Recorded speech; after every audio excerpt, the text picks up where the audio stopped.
E queria que você abrisse a palavra de Deus. Minha tradução aqui está na Revista Atualizada, em João, Evangelho de João, no capítulo 1, do versículo 1 em diante.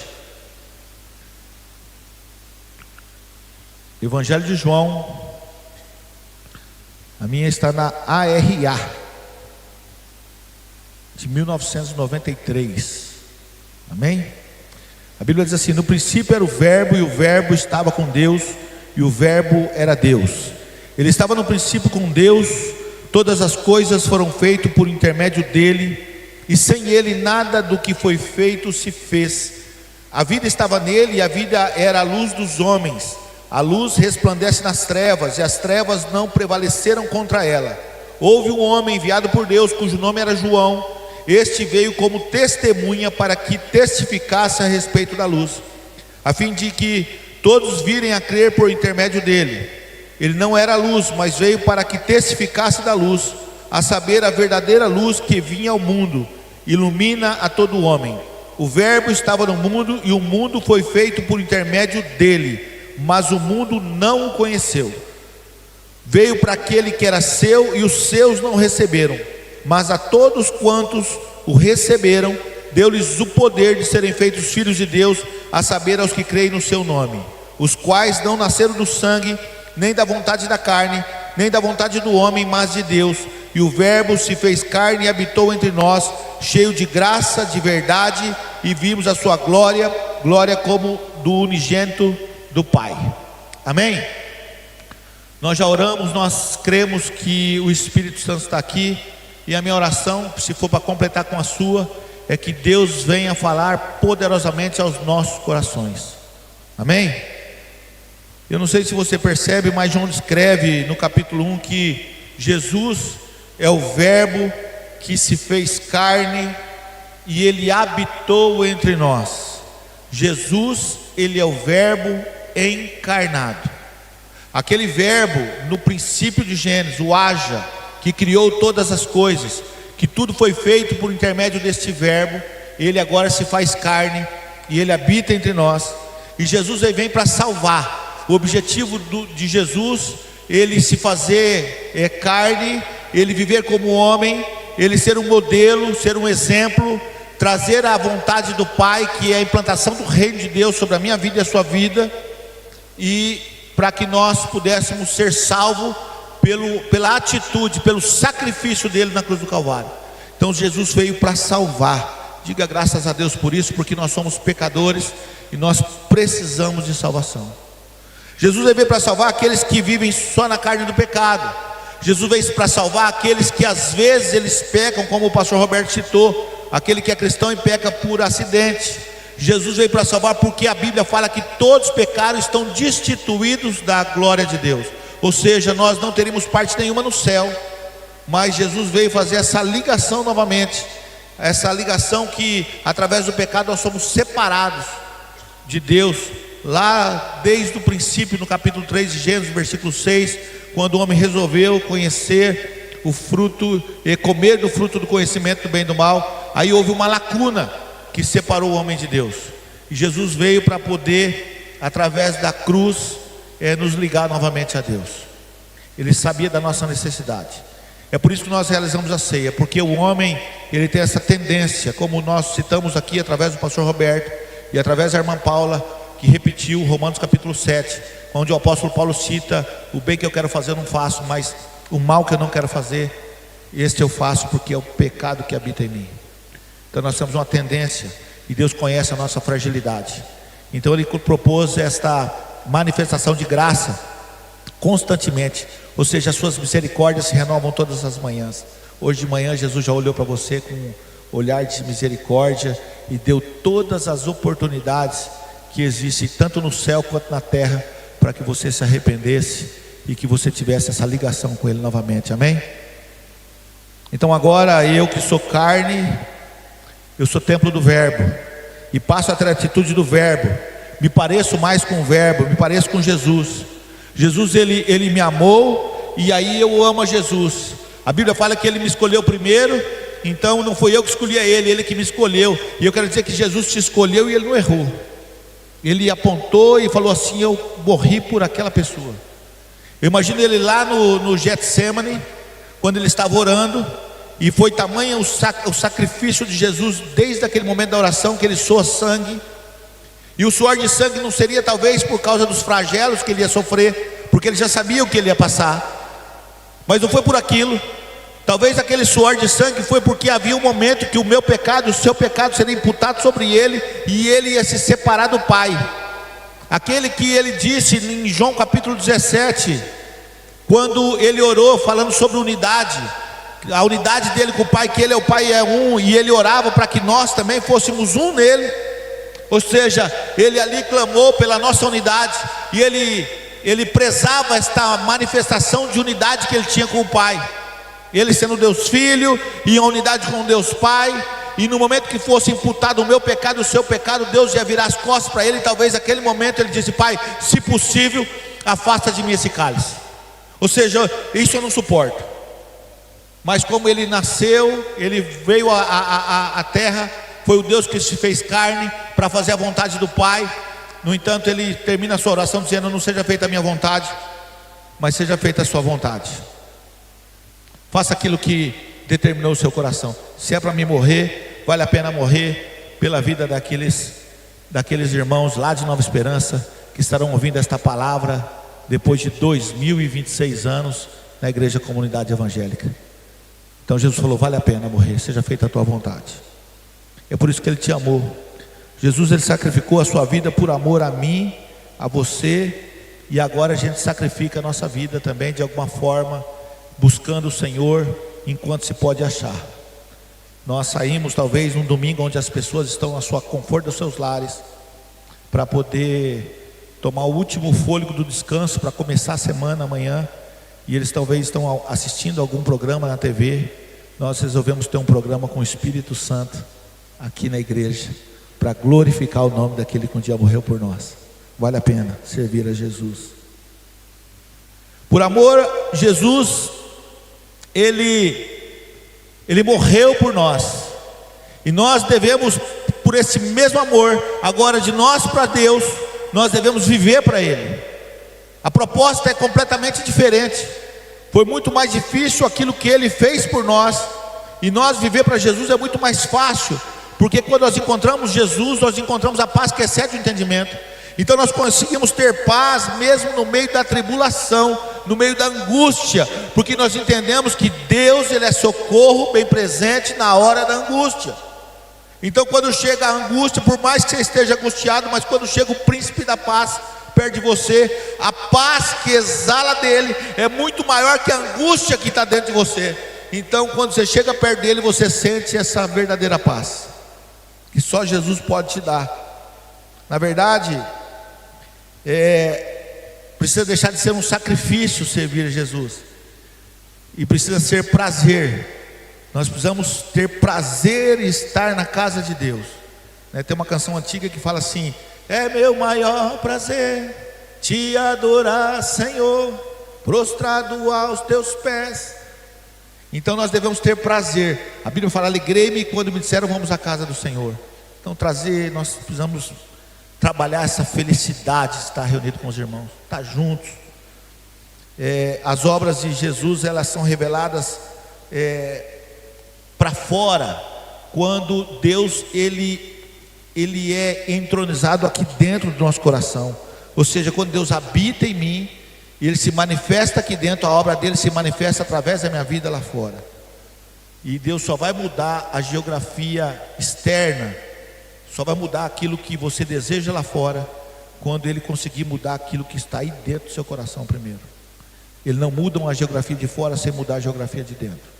Primeiro Ele trabalha dentro de você, para depois Ele trabalhar fora de você. Você entende o contexto? Por que Jesus respondeu a oração de um ladrão que pediu as coisas do céu e não respondeu a oração de um ladrão que pediu as coisas da terra na cruz? Porque primeiro ele tem que mudar aqui dentro, para depois mudar as coisas lá fora. E aquele ladrão que pediu, falou para ele: se é o Senhor Jesus, desce daí e me livra daqui. Ele estava pensando só nas coisas de fora. E talvez às vezes eu faço uma reflexão da minha vida, e eu me encontro pensando como aquele cara, pensando só nas coisas de fora. Esqueço de mudar, pedir para Deus mudar aqui dentro de mim. Eu preciso entender que eu era trevas, e agora Ele me transportou para a sua maravilhosa luz. Eu estava na lama do pecado, e agora estou limpo pelo sangue de Jesus. Eu já contei uma história uma vez de um porquinho aqui, não contei? Que fazia só porquice. Quem já escutou essa história do porquinho? 20%. O porquinho, o cara comprou um porquinho, e ele foi brincar com o porquinho. Ele lavou o porquinho e foi no parquinho, numa praça, e colocou o porquinho no gramado para brincar. O porquinho saiu do gramado e foi lá na poça de lama e se sujou. Ele chamava o porquinho ficava na lama. Ele comprava uma ração cara para dar para o porquinho, e o porquinho ia virar lata do lixo para comer lixo.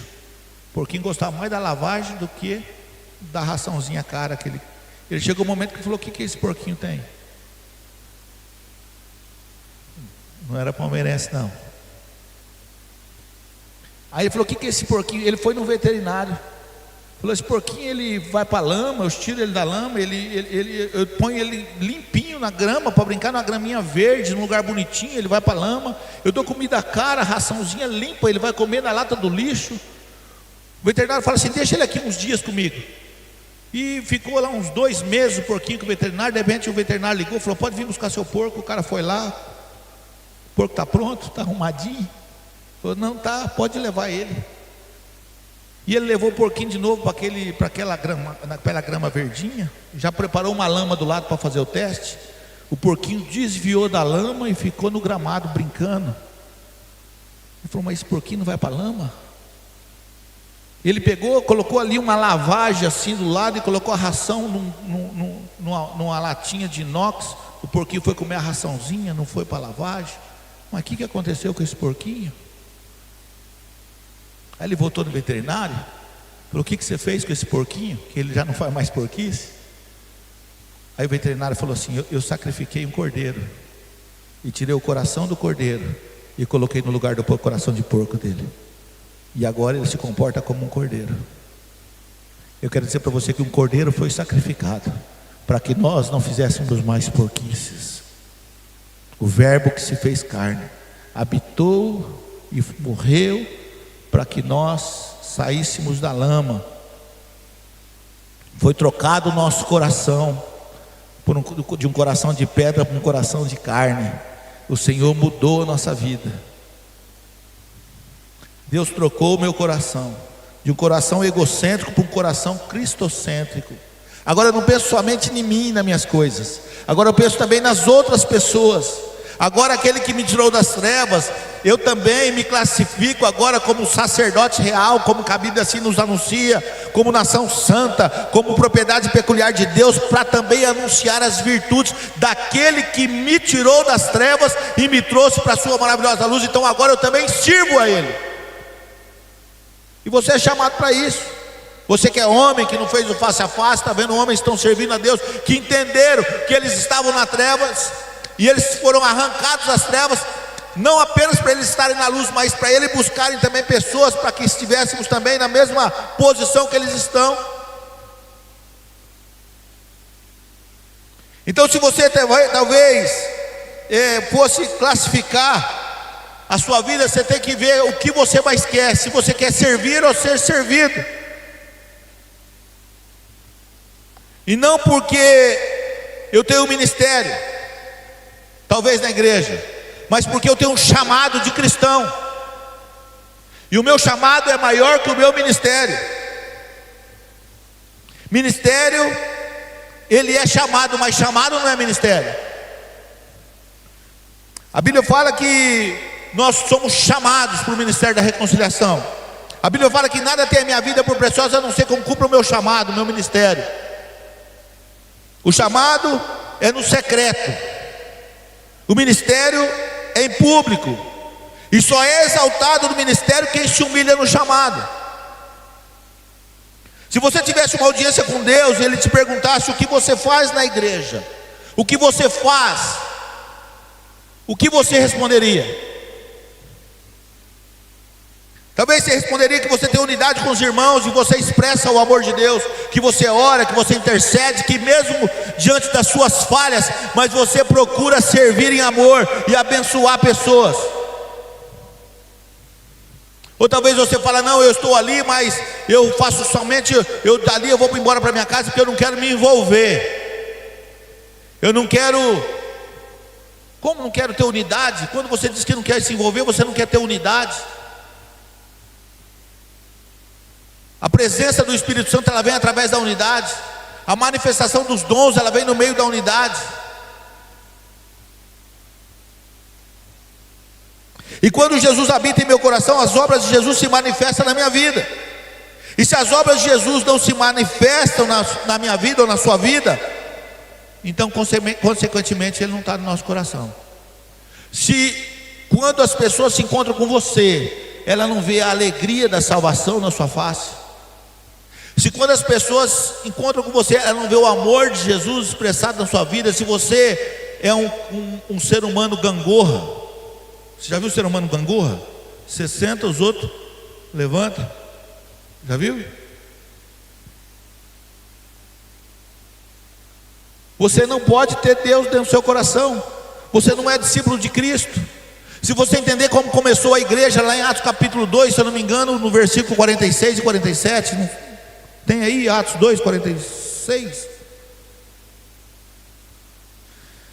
Você vai ver que havia nos discípulos uma simpatia.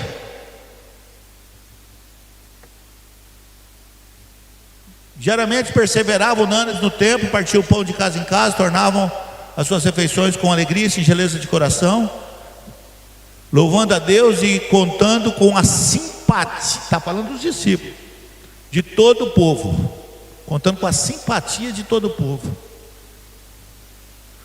Enquanto isso, acrescentava-lhe o Senhor dia a dia os que iam sendo salvos. Ou seja, os apóstolos, eles contavam com a simpatia. Primeiro ele ganhava o povo para si, depois ia ganhar para Jesus. Então por isso tem que ter uma estratégia. A gente tem que orar para pregar a palavra. Você não pode chegar no cara assim, ó, com esse jeito, você está aí, você vai para o inferno, você não sei o que, não sei o que, seu condenado, seu idólatra, o cara vai se afastar de você. Agora você chegar pregando o amor de Jesus, você chegar, em vez de julgar e condenar, você estender a mão e abençoar e abraçar. Se as pessoas verem a manifestação da graça que você recebeu através de você na vida de outras pessoas que também precisam receber, então nós seremos igreja. Nós vamos contar com a simpatia do povo lá fora, e Deus vai acrescentar a cada dia aqueles que vão ser salvos através da sua vida. E para um pecador isso é uma bênção, ganhar almas para Jesus. Porque a Bíblia fala que aquele que ganha uma alma encobre uma multidão de... Tem gente que tem que ganhar 100, né? Não podemos negligenciar o convite de Jesus para servir. Eu preciso viver para Cristo, porque Cristo morreu por mim. O Cordeiro foi sacrificado para que eu tivesse uma vida com abundância, para que a minha família tenha a oportunidade de conhecer este maravilhoso Jesus através da minha vida. Então eu preciso levar Jesus para onde eu vou. Tem que estar aqui dentro. Por maior que seja a sua dificuldade, você precisa ter um encontro com Jesus para poder levar Ele para quem você ama. É um sacrifício, é uma doação de vida, mas é uma escolha. Quem aqui já entregou de uma forma literal sua vida para Jesus? Dá um sinal com a mão aqui. Olha só, gente, quanta gente. Você entregou para Jesus, agora sua vida é de quem? Era sua, agora é de Jesus. Se agora é de Jesus, a manifestação não é mais da sua vontade, mas da vontade de Jesus. Quem manda é Jesus. Claro que Jesus entende a nossa fragilidade da carne, e de vez em quando a gente titubeia na fé. Ele fala assim, ó, filhinhos, não pequeis, mas saiba que se pecares, tem um advogado junto ao Pai. Mas você precisa saber que você não manda mais na sua vida. E agora nós somos regidos segundo o princípio da sã doutrina, que é a palavra de Deus. É um sacrifício. É um sacrifício de adoração a Deus, é um sacrifício de amor a Deus. Nós estarmos na casa de Deus, nós lermos a palavra de Deus, nós ter um momento de comunhão com Deus e com os irmãos na ceia do Senhor, orarmos, fazer visita, participar de um GC. É uma escolha que agora nós temos, porque é uma determinação de Deus, porque a igreja ela é constituída para ter culto no templo e na casa, de casa em casa. E a Bíblia fala que era todo dia, hein? Todos os dias. Aqui 2 cultos, a turma reclama, 3. Aqui não, que nós apenas 6 é anjo. Mas tem uma cidade lá para perto de, que o povo não vem nos cultos. Todos, 3 cultos, aqui todo mundo vem. Eu vi vocês cedo, eu vi vocês quarto, eu vi vocês estavam aqui. Pelo menos a alma estava, vocês não tivessem, né? Mas assim, tem igreja que a pessoa, mas no começo da igreja é todos os dias. Agora eu fico imaginando Jesus, ele sai para orar, ele convida os discípulos, ele chega no jardim do Getsemane. E eu quero ser breve, inclusive se o Ministério de Louvor puder subir à frente, dia de ceia, a palavra mais rápida. Ele convida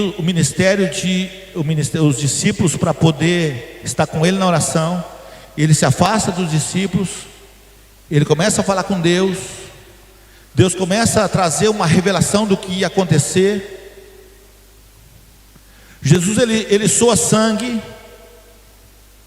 ele começa a ver a luta que seria no momento que fosse imputado o meu pecado e o seu pecado na vida dele, a separação dele do Pai. Ele fala: Pai, afasta de mim esse cálice, mas não seja feita a minha vontade, mas a sua vontade. Porque Deus revela a tua face um dia para ele e fala: aquele rapaz vai estar na igreja aquele dia ouvindo a tua palavra, aquela mulher vai estar na igreja ouvindo a tua palavra, aquele jovem vai entregando a vida para você naquele dia. E ele fala: então vale a pena morrer, então seja feita a sua vontade. Eu vou para a cruz, eu vou cumprir, eu vou dizer tetelestai, ou seja, está consumado. Eu vou terminar o ato para qual eu fui chamado. Eu não vou desistir. Jesus, ele, como disse o pastor Roberto aqui, ele sofre carregando aquela cruz. Além da cruz ser pesada, ele levava ali um açoite todo momento. Um pouco antes ele apanha, ele é humilhado. Herodes tira sarro dele, coloca ali um manto vermelho, dizendo: você não é o rei, tem que ter um manto. E você não é o rei, tem que ter uma coroa. Enfim, uma coroa de espinhos na cabeça dele. Mas Herodes não consegue ver culpa nele.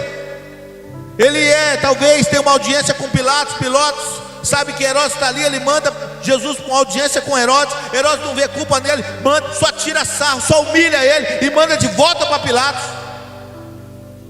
Pilatos ele não consegue ver ali pecado daquele homem. Então ele pede para o povo decidir. Era a época da Páscoa. Ele coloca ali 2 prisioneiros diante do povo. Um chama Barrabás, representando o mundo. O outro, Jesus Cristo, o verbo que se fez carne, o Deus Todo-Poderoso, o maravilhoso, conselheiro, Deus forte, Pai da eternidade e príncipe da paz. E o povo escolhe o mundo. O povo que Jesus curou, o cego que Jesus fez enxergar, o aleijado que só chegou ali porque Jesus fez que ele andasse novamente, ele escolheu Barrabás. E hoje ainda o povo está crucificando Jesus. 2000 anos depois o povo continua escolhendo Barrabás. Mas Jesus não desistiu desse povo. Jesus ele vai até o final. Pregos são colocados em suas mãos, em seus pés, mas ele sabe que vale a pena. Ele sabe que mesmo que o povo dele rejeitou, Jesus veio para os judeus, mas os judeus não o receberam. Mas ele sabia que tinham pessoas que iam receber Jesus, pessoas em Nova Esperança, pessoas nas igrejas do Paraná, do Brasil, do mundo. Anos, décadas, séculos passariam e o nome dele seria pregado, a presença dele seria sentida. Então ele Como ovelha muda, ele é entregue ao matadouro. Os soldados dão risada, rasgam a sua roupa, repartindo pedaços entre si. A verdade é que a cruz ela matava de uma forma sufocante. O diafragma era comprimido pelo peso do corpo, e a pessoa ela parava de respirar, ela morria por asfixia. Então eles davam uma marretada no joelho para que o corpo sentisse e morresse mais rápido. Mas havia uma palavra que Jesus ia ser quebrado em um osso dele. Então o soldado vai e fura com uma lança, e ali sai água e sangue. E Jesus ele não perde para a morte. Ele fala o seguinte para Deus: nas tuas mãos eu entrego o meu espírito. Porque a morte não vence Jesus, é ao contrário, Jesus venceu a morte. Então ele disse: está consumado, eu terminei a obra. E é interessante que eles tiram Jesus dali e colocam num túmulo, e colocam uma pedra na frente, como se aquela pedra tivesse poder de impedir ele de ressuscitar. Passa o primeiro dia, passa o segundo dia, passa o terceiro dia, e Jesus ele ressuscita não para poder se encontrar comigo e com você, mas para se encontrar com Satanás lá no inferno. E lá a Bíblia fala que ele pisa na cabeça do diabo. A gente escuta o homem aqui fora dizer que ele está comendo pão que o diabo amassou. Já ouviu essa expressão? Já ouviu a expressão? O diabo não amassou o pão, mas o pão da vida amassou o diabo. Ele pisou na cabeça do diabo, ele esmagou a cabeça do diabo e rasgou a cédula que era uma sentença contra mim e contra você.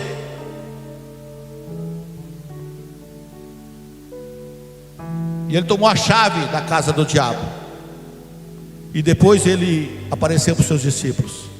Ele se revelou para os seus discípulos. E ele foi sentado, está sentado à direita de Deus. E nesse momento a Bíblia fala que Jesus é o Emanuel, o Deus presente, o Deus conosco. Aquele mesmo Jesus que se encontrou com Pilatos, com Herodes, com os discípulos, que pisou na cabeça do diabo, que curou o cego Bartimeu, a mulher do fluxo de sangue, a filha de Jairo, e tantas outras coisas que Jesus se manifestou. Ele está aqui porque a Bíblia fala: onde tiver 2 ou 3 pessoas reunidas em nome dele, que ali ele estará. E eu queria perguntar se tem alguém que veio aqui em nome de Jesus. Dá um sinal com a mão assim, só para mim poder ver. Tem mais de 2 ou 3 pessoas que estão aqui em nome de Jesus. Quase que metade da igreja está aqui em nome de Jesus. Tá bom já? Tá bom, a metade já está bom. Isso é um sinal que ele está aqui. Amém? Você que talvez não veio em nome de Jesus, você vai sentir a presença dele, porque ele está aqui. Porque mais de 3 pessoas estão aqui em nome de Jesus. E ele veio para poder ressuscitar você que está morto talvez. Você que está desesperançado, você que talvez não tem uma luz no fim do túnel, talvez você nem o túnel você não encontrou ainda. Mas eu quero dizer para você que a luz do mundo está aqui. O príncipe da paz está aqui para te abençoar. Eu queria convidar você a se colocar de pé.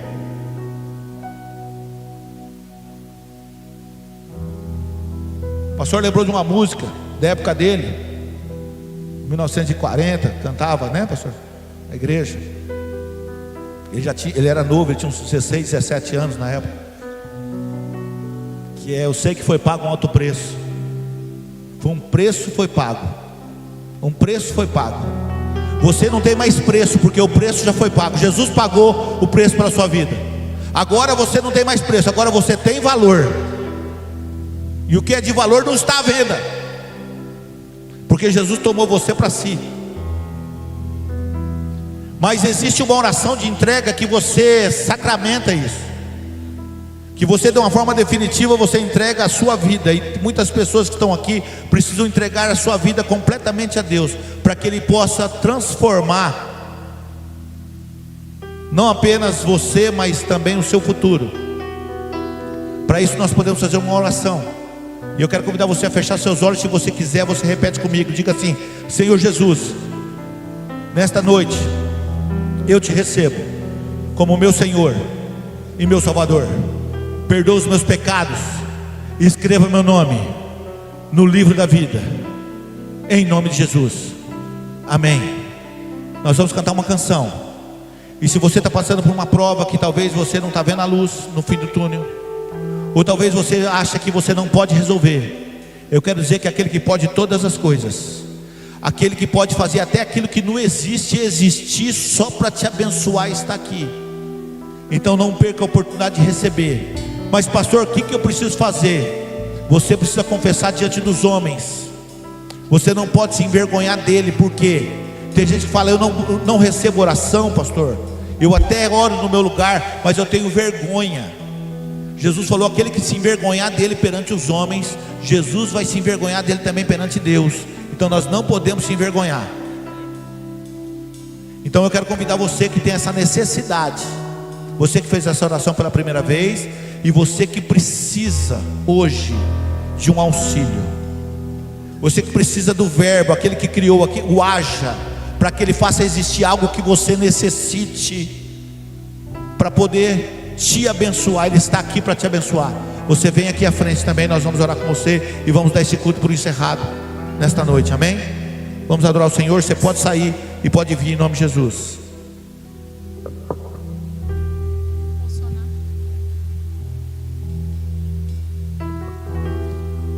Eu sei que foi pago um alto preço para que contigo eu fosse o meu irmão. Quando Jesus derramou sua vida, Ele pensava em mim, Ele pensava em ti, pensava em nós. Eu sei que foi pago um alto preço para que contigo eu fosse o meu irmão. Quando Jesus derramou sua vida, Ele pensava em mim, Ele pensava em ti, pensava em nós, e nos via redimidos por teu sangue, lutando bom combate do Senhor, lado a lado trabalhando, sua igreja edificando e rompendo as barreiras pelo amor. E na força do Espírito Santo nós proclamamos aqui que pagaremos um preço de sermos um só coração no Senhor. E por mais que as trevas militem e nos tentem separar, com os nossos olhos em Cristo, unidos iremos andar.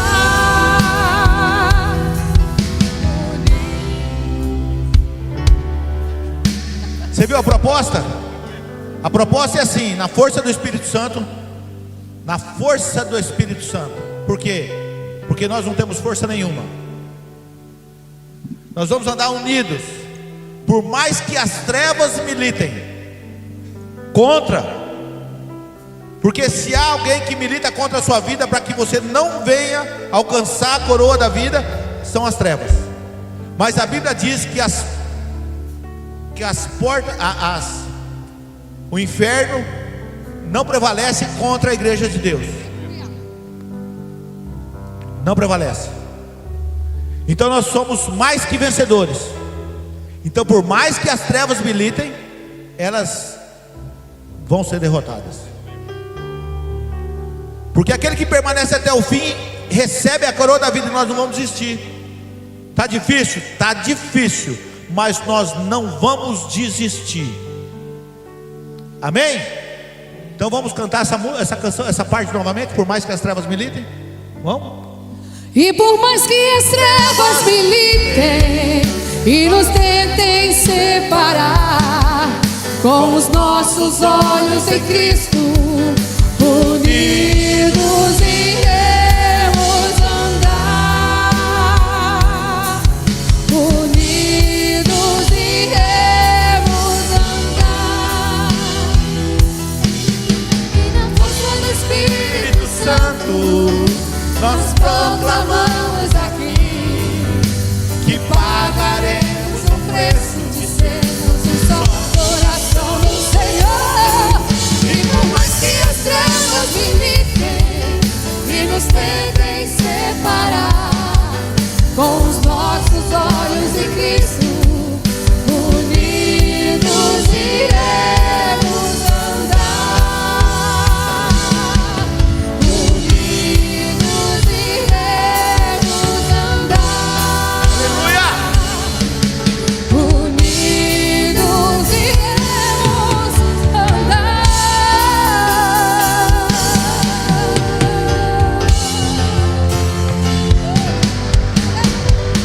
Deus seja, aleluia.